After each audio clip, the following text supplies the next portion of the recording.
El PP registra en el Congreso una PNL para fechar la reapertura de la aduana comercial, publicar la hoja de ruta en las relaciones entre España y Marruecos, aumentar los agentes de las fuerzas y cuerpos de seguridad y que haya reciprocidad en el régimen de viajeros. La presidenta de Proyecto Melilla aplaude la aprobación de las bases de las ayudas para reactivar económicamente la zona del Rastro.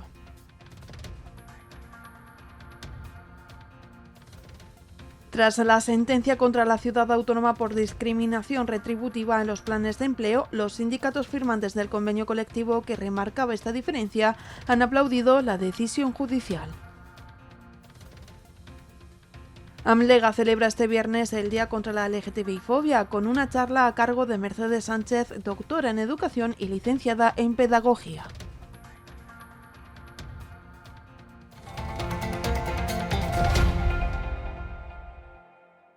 Buenas tardes, bienvenidos al informativo de Popular Televisión. Arrancamos cuando son las 8 de la tarde. Lo hacemos hablando del Partido Popular, que ha registrado en el Congreso una PNL para fechar la reapertura de la aduana comercial, publicar la hoja de ruta en las relaciones entre España y Marruecos, aumentar los agentes de las fuerzas y cuerpos de seguridad del Estado y que haya reciprocidad en el régimen de viajeros. El Partido Popular en el Congreso ha registrado una proposición no de ley por la que se publique la hoja de ruta de las relaciones entre España y Marruecos o fechar la reapertura de la aduana comercial. Sofía Acedo explica que no son necesarias más pruebas al respecto y pide reciprocidad en el régimen de viajeros. En esa PNL pedimos la reapertura inmediata de la aduana comercial con fecha cierta, ya está bien de pruebas. Es una aduana que lleva funcionando desde el año 1860 aproximadamente y, como ustedes comprenderán, no necesita ninguna prueba más para que se vuelva a reabrir. Pero también exigimos en esa PNL reciprocidad en el régimen de viajeros. No es normal que el Gobierno de España permita que Marruecos aplique la ley del embudo, lo ancho para Marruecos y lo estrecho para España, en este caso para Ceuta y Melilla, y que no se puedan pasar en régimen de viajero ningún tipo de mercancía por la frontera desde Ceuta, Melilla hacia Marruecos, pero sin embargo sí, al contrario, haciendo una competencia desleal, entre otras muchas cosas, a las empresas y a los pequeños comercios de nuestra ciudad. La formación denuncia la inacción del gobierno de Pedro Sánchez ante el ahogamiento económico que está llevando a cabo el país vecino con las ciudades autónomas. Acedo resalta que Melilla no puede esperar más e insta a la delegada del gobierno a que cumpla con sus obligaciones y hable con Pedro Sánchez. Que levante el teléfono y que le diga al presidente del gobierno que Melilla no puede esperar más y que por tanto deje de prorrogar el trámite, el plazo de enmiendas de manera seguramente inconstitucional, como ha apuntado bien Rafa Hernando, para que se pueda aprobar este proyecto de ley. Porque si no, no tendría sentido que ellos se hubiesen abstenido en el Senado. El portavoz de Seguridad Nacional del PP en el Senado denuncia que no se haya materializado el plan integral para Ceuta y Melilla y que cancelasen proyectos como la ampliación del puerto. Lo que vemos es que siguen aumentando las presiones contra Melilla y el Gobierno, en vez de hacer o estimular aquel famoso plan integral que presentó en su día para las ciudades de Ceuta y de Melilla, no ha hecho absolutamente nada. Quiero recordarles a ustedes que en el año 18 el último gobierno del Partido Popular, o en el presupuesto que aprobamos pocos días antes de que presentaran esta moción de censura fake que permitió la asunción de competencias como presidente del señor Sánchez, iba y habíamos aprobado 300 millones de euros para ampliar el puerto de Melilla. Esta mañana los parlamentarios del PP se han reunido con el presidente local en el despacho de Juan José Imbroda. En el ámbito de la seguridad nacional, el Partido Popular evidencia que en el último informe sobre esta cuestión se refleja la amenaza de la inmigración como elemento de presión. Rafael Hernando indica que se pretende aumentar el número de agentes de las fuerzas y cuerpos de seguridad del Estado, entre otras medidas. El portavoz de Seguridad Nacional del PP en el Senado señala la intención de su partido de aumentar los agentes de las fuerzas y cuerpos de seguridad del Estado en la ciudad, entre otras medidas. Rafael Hernando comenta que en el último informe de Seguridad Nacional se refleja la amenaza de usar la inmigración como elemento de presión. Vamos a volver a insistir en que hay que recuperar ese plan integral de inversiones para Ceuta y Melilla tan importantes y que dentro de la seguridad que afecta a Melilla hay que plantear, y a esas amenazas híbridas que se nos presentan como tales, un reforzamiento de las fuerzas y cuerpos de seguridad en Melilla, de la defensa en Melilla y de la inteligencia en Melilla, como vanguardia precisamente y frontera sur no solo de España sino también de Europa. El dirigente del PP muestra su duda de que el PSOE vote en contra de esta medida, aunque confía en que otras fuerzas políticas apoyen su moción. Primero completar las plantillas para empezar, pero luego además yo creo que un plus. O sea, si estamos viendo que el flujo de inmigración ilegal no ha sido parado, que el año 23 también eran unas 1.230 personas las que habían atravesado las fronteras de forma ilegal, pues es evidente que hay que reforzar los temas de protección y, por supuesto, los temas diplomáticos. O sea, lo que no puede ser es que un gobierno cambie de opinión de lo que ha sido una opinión tradicional de gobiernos anteriores, socialistas también, respecto del Sáhara, se nos diga que eso lo que sirve es para mejorar la situación en el Ceuta y Melilla. Oiga, y aquí, lejos de mejorar, lo que se hace es empeorar, y el propio gobierno contribuye, además, económicamente a estrangular la economía de estas ciudades. ¿A qué están jugando, no? Esto es lo que tienen que aclarar. En este sentido, denuncia el bloqueo inconstitucional que está sometiendo el Gobierno central al Senado. La presidencia de Proyecto Melilla aplaude la aprobación de las bases de las ayudas que el Gobierno local va a reactivar para la zona del Rastro. Esther Donoso ensalza el duro trabajo que se ha realizado para elaborar esta convocatoria. En declaraciones a Copa Melilla, la presidenta de Promesa, Esther Donoso, ha calificado de muy buena noticia que la Comisión de Economía aprobase ayer la base de las ayudas que concederá el gobierno melillense para la reactivación económica del Rastro. La Popular ha destacado el arduo y complejo trabajo que se ha llevado a cabo tanto en Promesa como en las consejerías de Economía y de Hacienda. Pues en la mañana de ayer se han aprobado ya definitivamente las bases reguladoras para la reactivación económica del Rastro. Es decir, para que todo el mundo me entienda, son todas aquellas ayudas que se habían prometido para la zona afectada de García Cabrelles y aledaños, que en su momento, pues todas estas empresas se vieron perjudicadas por el retraso de la adecuación y obras que inició el gobierno anterior. Estas bases reguladoras, ha sido arduo el trabajo que se ha tardado en Promesa para poder elaborarlas y después con posterioridad en la Consejería de Economía y en Hacienda, pero ya definitivamente se aprobaron ayer en Comisión de Economía. Esther Donoso ha informado de que estas bases se aprobarán el viernes en Consejo de Gobierno de manera definitiva. Posteriormente indica se publicarán en el BOME para estar un mes en periodo de exposición pública para la presentación de alegaciones. Con posterioridad se aprobarán el próximo viernes ya en Consejo de Gobierno de manera definitiva. Una vez que se publiquen el viernes en Consejo de Gobierno, se publicarán en el BOME, donde van a estar de exposición pública. Como he dicho, son las bases reguladoras y tienen que estar un mes de exposición pública en el boletín. A continuación, saldrá la convocatoria, que yo calculo que más o menos será para finales del mes de junio o principios de julio, porque debemos de dejar pasar este mes, vamos en hacer la convocatoria, aunque la convocatoria ya va a pasar por Consejo de Administración en breve, pero hasta que no terminen los plazos de alegaciones no se pueden sacar. Así que yo calculo que más o menos para finales de mes de junio o principios de julio podrán todas las empresas objeto de esta subvención poder concurrir para poder solicitarla. Donoso subraya que una vez más se da cumplimiento a las promesas electorales del presidente Imbroda.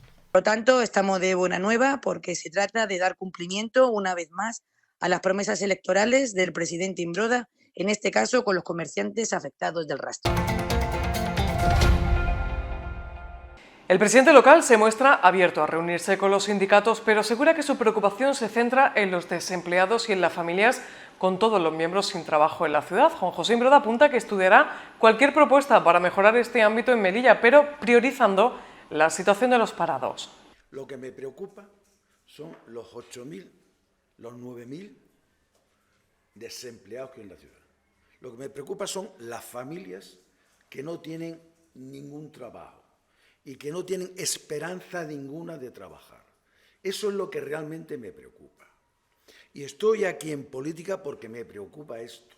Y queremos hacer cosas para que estas, en vez de 9.000 familias, sean las menos posibles. Y cuando tengamos ese trabajo que tenga esta familia, entonces podríamos hablar de reparto. Pero hoy me están preocupando las 10.000, casi las 9.000 que no tienen trabajo. Pero yo, hablar con los sindicatos, claro que hablo. Si tienen alguna idea, alguna propuesta para que vaya en beneficio de esas 9.000 familias, encantado.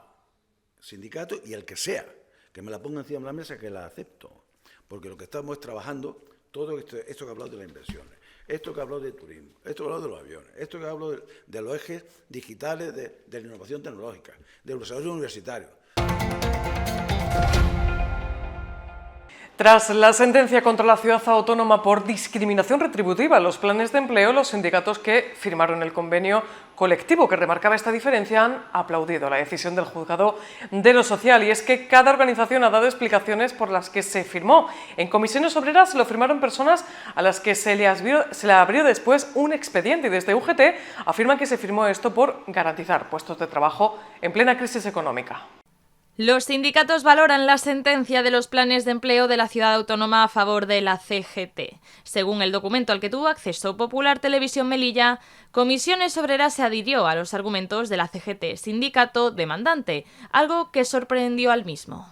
Nos sorprendió bastante el alegato de la letrada de Comisiones Obreras, pero siempre recibimos con buena armonía pues que 12 años después una organización sindical como Comisiones Obreras vea la luz y sean capaces de reconocer que nunca debieron firmar ese acuerdo que tanto daño ha hecho a miles de melillenses. Y por eso, bueno, pues lo damos como por bien recibido. Pero, ¿por qué firmó Comisiones Obreras de Melilla en su momento ese convenio colectivo? Francisco López ha explicado a este medio que en 2012 el convenio del personal laboral de la ciudad autónoma lo firmaron otras personas a las que después se les abrió expediente. López también ha enfatizado que después no se pudo cambiar el parecer de Comisiones. ¿Qué pasó y por qué en ese momento hay esa firma? Yo tuve una sanción internamente en el sindicato donde me apartaron de mis funciones durante 2 años y aprovecharon porque yo fui sancionado en el mes de octubre y eso se firmó en el mes de diciembre en contra de lo que se había estado defendiendo por parte de Comisiones. De hecho, a esas 2 personas que firman el acuerdo se le abrió un expediente sancionado por el que estaba entonces de secretario general. ¿Qué pasa? Ya estaba firmado y publicado y era muy difícil, según nos decían nuestros letrados, contradecir lo que habíamos firmado y entonces se tuvo que mantener.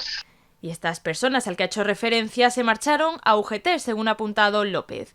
Y también preguntamos a este último sindicato. Javier Valenzuela, actual secretario general en Melilla, afirma que se alegra por el fallo de la sentencia, pero remarca una contextualización, y es la crisis económica de hace más de 10 años. Desde UGT explican que firmaron ese convenio para garantizar trabajos bajo un presupuesto fijo en los planes de empleo. Aunque tenemos que recordar que fue una medida en un momento de crisis económica que permitía contratar a más trabajadores, proporcionándole un sueldo y experiencia laboral. El dinero para los planes de empleo era una cantidad fija y esa medida permitió dar una salida laboral a más trabajadores durante un tiempo determinado. Popular Televisión Melilla también ha consultado a CESIF, que defiende que los puestos de los planes de empleo no son estructurales y por ello se oponía a los argumentos de la CGT. Asimismo, este sindicato afirma que no presentará recurso en esta sentencia. Por su parte, desde Coalición por Melilla recuerdan que en octubre de 2023 Dunia Al-Mansouri instó al gobierno local a que modificaran partidas para los pagos pendientes a trabajadores de los planes de empleo y así evitar sentencias como la que ha salido recientemente en contra de la Administración. El diputado Emilio Guerra espera que la ciudad autónoma sea consecuente tras este fallo, aunque en Broda ya adelantase que no se iba a recurrir. Dunia Al-Mansouri entonces instó al gobierno local, como he dicho, en octubre del año 2023, a revisar los salarios y a revisar las cotizaciones de estos trabajadores, ya que entendíamos que ante una situación de vulneración de derechos fundamentales, como era el caso, bien, pues no era prudente esperar a que recaigan sentencias en Melilla y recordar que desde el año 2013 al año 2019, pues gestionaron en su totalidad todo el montante específico de esta cuestión, de modo que desde Coalición por Melilla esperamos que sean consecuentes y no se recurra a la sentencia por ninguna de las partes, porque lo contrario, como he dicho, iría en contra de los intereses de los muchos trabajadores melillenses afectados por tal discriminación. El director provincial de Educación, Juan Ángel Berbel, afirma en los desayunos del Parador de Onda Cero que el retraso de la puesta en marcha del Encarna León se debe a posibles desacuerdos en los códigos técnicos y en la búsqueda de materiales. Es por ello que Berbel ha enfatizado que nadie va a recepcionar un edificio, no se va a firmar nada, sino se solventa antes cualquier imprevisto. A veces surgen discrepancias, basándose tanto la constructora como la dirección facultativa, surgen discrepancias sobre la interpretación que viene en el Código Técnico de Edificación. Evidentemente, si el Código Técnico de Edificación prioriza una serie de elementos y no son interpretables, pues lógicamente hay que acometer el hándicap, es que determinados elementos estructurales pues no los encuentras en la ciudad, los tienes que pedir en la península, te lo tienen que traer, lo tienen que montar y las distintas consejerías pues también trabajan con su ritmo porque tienen otras muchas actuaciones. Que te saquen aspectos técnicos, pues evidentemente hasta que no estén subsanados, pues lógicamente ningún responsable político va a liberar esa firma, ni tú vas a recepcionar un edificio o vas a ocupar un edificio si no tienes dicha licencia.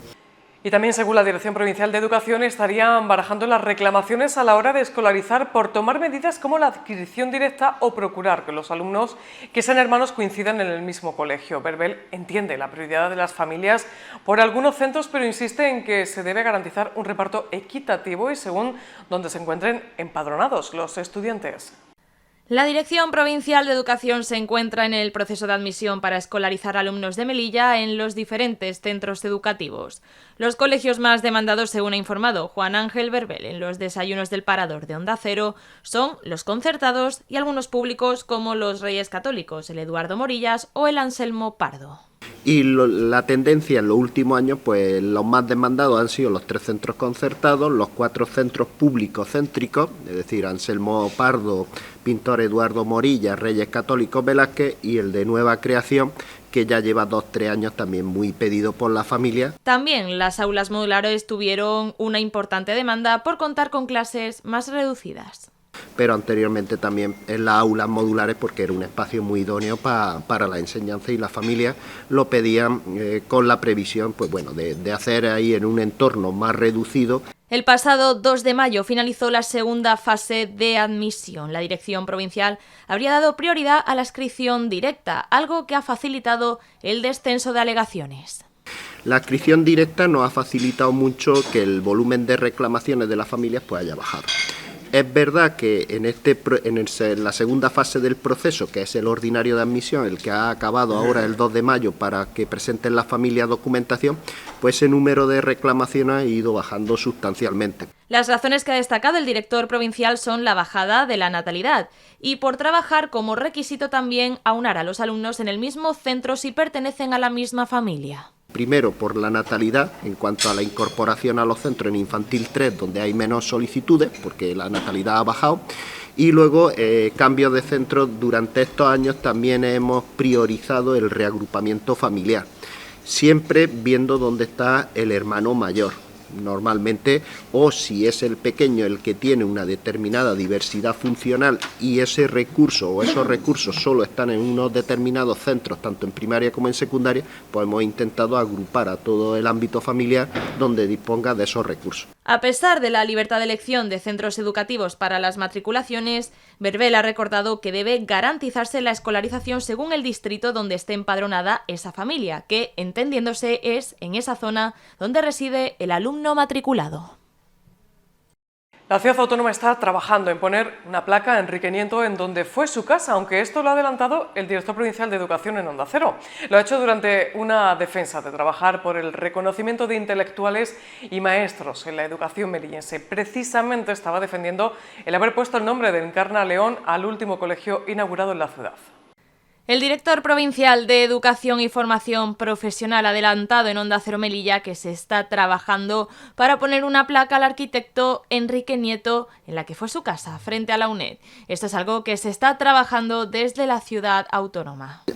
Bueno, anticipo, aunque todavía no hay una fecha fijada, que se quiere descubrir y la ciudad, lo único que le falta es fijar la fecha. Se quiere poner una placa en la casa donde residió Enrique Nieto cuando vivió aquí en Melilla, que es justo enfrente de la UNED, la que hace esquina. Este anticipo en el programa de los desayunos del Parador ha venido de la mano del reconocimiento de figuras importantes en Melilla a nivel artístico e intelectual y de poner sus nombres en espacios o infraestructuras públicas.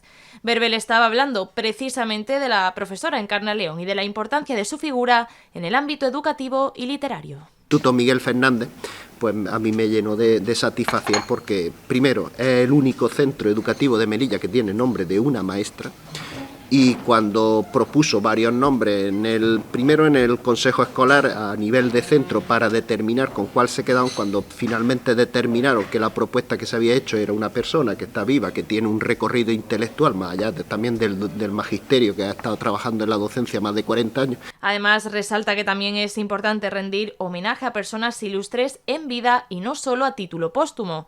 Encarna León también se comprometió a que parte de su obra quedara disponible al público en la biblioteca, algo que ha destacado Juan Ángel Verbel. Se comprometió a que parte de sus fondos bibliográficos, de su obra, pues se iba a dejar en depósito en la biblioteca, que es una manera también de que los alumnos pues conozcan que hay poetas en Melilla, y bueno, en su caso es poeta, narradora, ilustradora, y bueno, pues que es una persona de una talla intelectual y que sepan los alumnos quién es Encarna León, porque estudian en un centro que se llama Encarna León. Igual que en el Miguel Fernández, pues auspiciamos qué supuso la obra de Miguel Fernández, los premios que obtuvo Miguel Fernández en su momento, o la obra de cualquier intelectual. Es decir, el director provincial de Educación ha remarcado su defensa porque los centros educativos trabajen en la memoria de los artistas, profesores e intelectuales que llevan su nombre.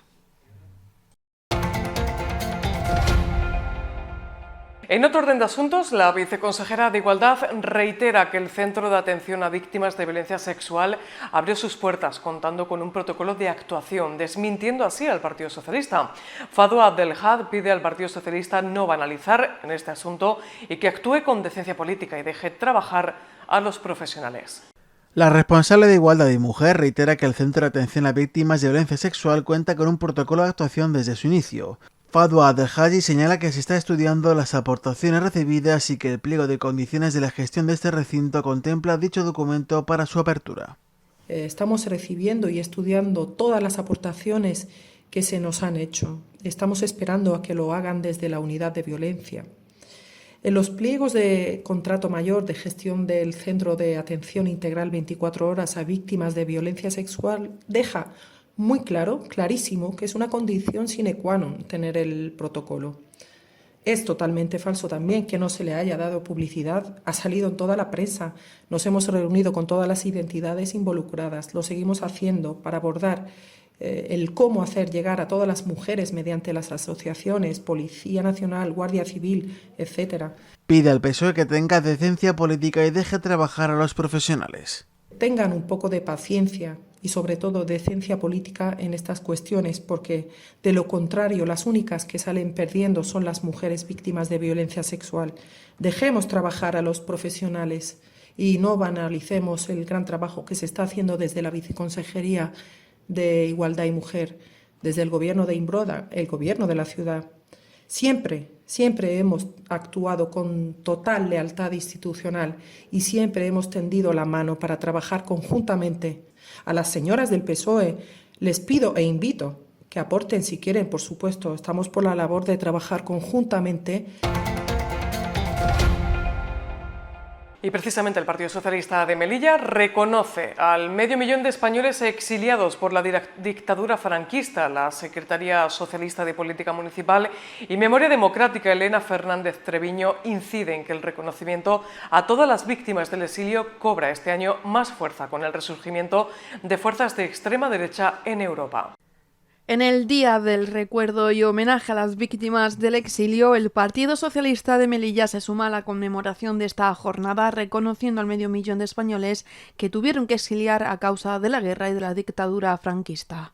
En este sentido, la secretaria socialista de Política Municipal y Memoria Democrática, Elena Fernández Treviño, destaca la contribución de estas víctimas del exilio en las luchas y frentes antifascistas europeos. Y los hombres socialistas recordamos y rendimos homenaje a su lucha por las libertades, por los derechos y por la convivencia pacífica. Hay que recordar con orgullo la participación del exilio republicano español en la resistencia y en las luchas y frentes antifascistas europeos que los llevó en muchos casos a ser deportados a campos de concentración nazis entre los años 1940 y 1940. De este modo, Treviño recuerda a los melillenses que fueron deportados a distintos campos de concentración y asesinados, y señala que actos de homenaje como el de esta jornada por parte del Partido Socialista de Melilla son importantes para mantener su memoria viva. Asimismo, recalca la necesidad de conmemorar este día, insistiendo en que este año es más necesario ante un resurgimiento de fuerzas de extrema derecha en Europa. Sabemos que al menos 7 melillenses fueron deportados a campos de concentración, como fue el caso de Manuel Rojas de la Cruz, asesinado, José Fajardo García o Rafael García Segura, que fueron asesinados en Mauthausen, Fadia Benaim, asesinada en Auschwitz, o Isidoro Cohen, del que ni siquiera se tiene registro de la fecha ni del lugar de su asesinato. Las mujeres y los hombres socialistas españoles de hoy reafirmamos nuestro compromiso a que su memoria siga viva, y para ello seguiremos desde el Gobierno de España contribuyendo a rescatar el testimonio de su legado mediante las conmemoraciones como las de cada 8 de mayo, con actos de homenaje y declaraciones de reconocimiento en cualquier lugar. Y Vox Melilla se suma a las distintas iniciativas de la formación a nivel nacional que buscan el reconocimiento de profesiones de riesgo a las Fuerzas Armadas, al Cuerpo Nacional y Guardia Civil. Asimismo, el partido pide al Gobierno de Sánchez que se le dote de una mayor autoridad a los vigilantes de seguridad privada. El grupo parlamentario Vox ha presentado 3 proposiciones no de ley para su debate en pleno con el objetivo de que las Fuerzas Armadas, la Policía Nacional y la Guardia Civil, como profesiones de riesgo y mejorar las condiciones de los vigilantes de seguridad privada. Unas peticiones a las que se ha sumado también el partido local Vox Melilla. La primera de las 3 iniciativas es la proposición no de ley relativa al reconocimiento de las profesiones de la Guardia Civil y la Policía Nacional como profesiones de riesgo. De la Guardia Civil y Policía Nacional como profesiones de riesgo.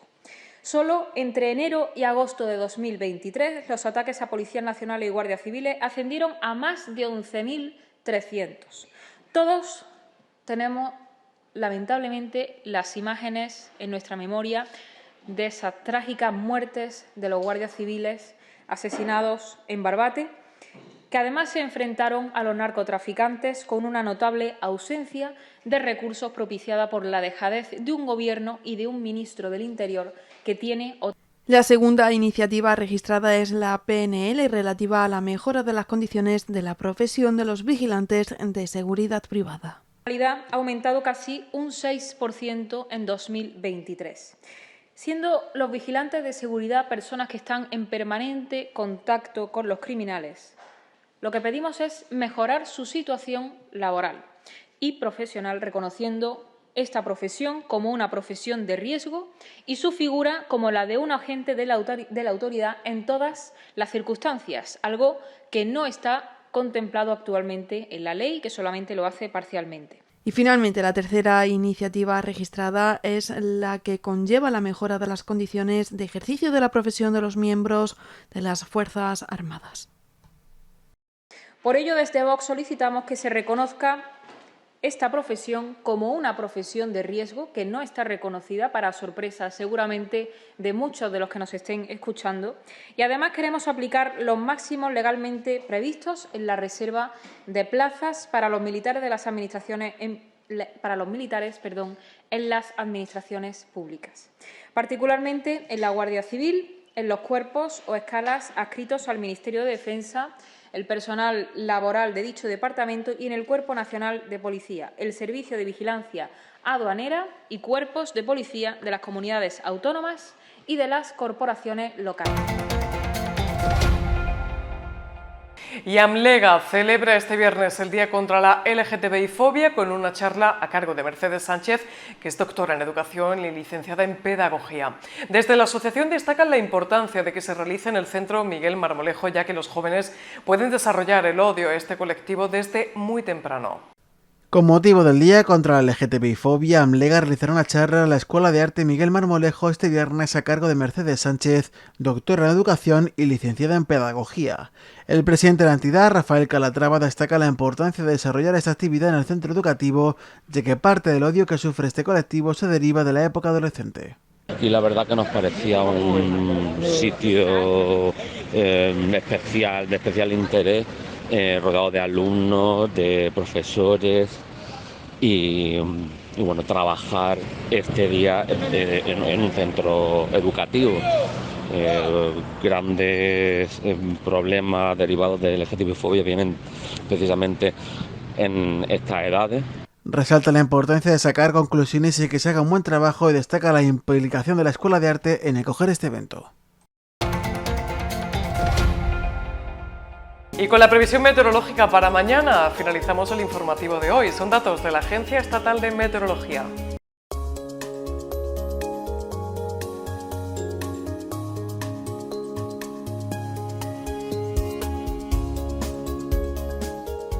En Melilla se esperan jornada con cielos con algunas nubes dispersas, temperaturas de 23 grados en la máxima y 17 en la mínima. En Málaga los cielos estarán prácticamente despejados, temperaturas de 24 grados en la máxima y mínimas de 16.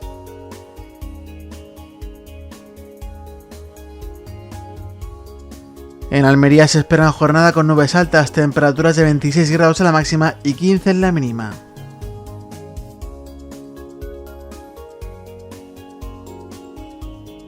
Mañana en Granada le tendrá cielos con nubes ligeras, temperaturas de 28 grados en la máxima y mínimas de 11.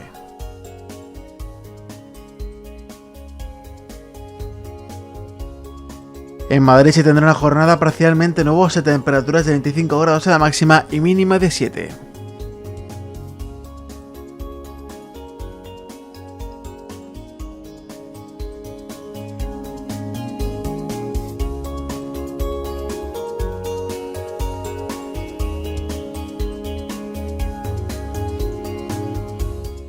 Y ahora sí, hemos finalizado la información por hoy. Gracias por acompañarnos una tarde más. Les esperamos mañana aquí en Popular Televisión a las 8 de la tarde. Que sean felices. Hasta mañana.